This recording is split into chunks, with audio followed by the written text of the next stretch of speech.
麦块们，你们的声音听起来是不是不够自然呀？是不是感觉就是跟着教程练，但是就是感觉能听得出来不自然？但是问题在哪儿而不知道而感觉到苦恼呢？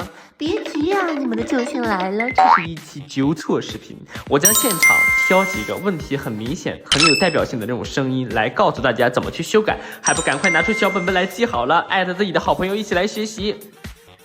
我们首先来听第一个案例。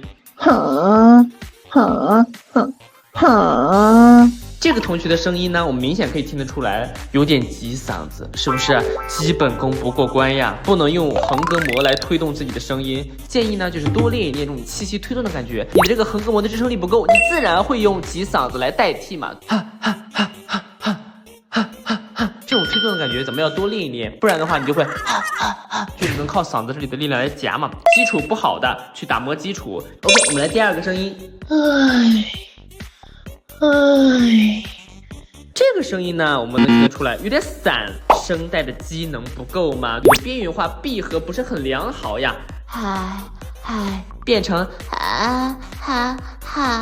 就简单的多一根芯儿，就变化就如此的巨大。所以说呢，我们要多练一下声带边缘化，轻轻的启动，多去打磨这个摩擦的感觉就可以了。那么第三个，我们来听一下。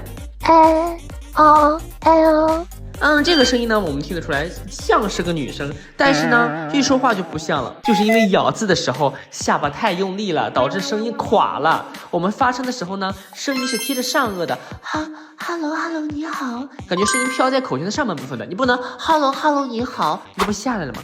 首先放松下巴，不会的话，你可以用手捏着下巴，然后头部摇晃嘛，摇晃个1-2分钟呢，你的下巴这里会有点麻麻的感觉，然后保持着这种放松的感觉，声音贴着上颚，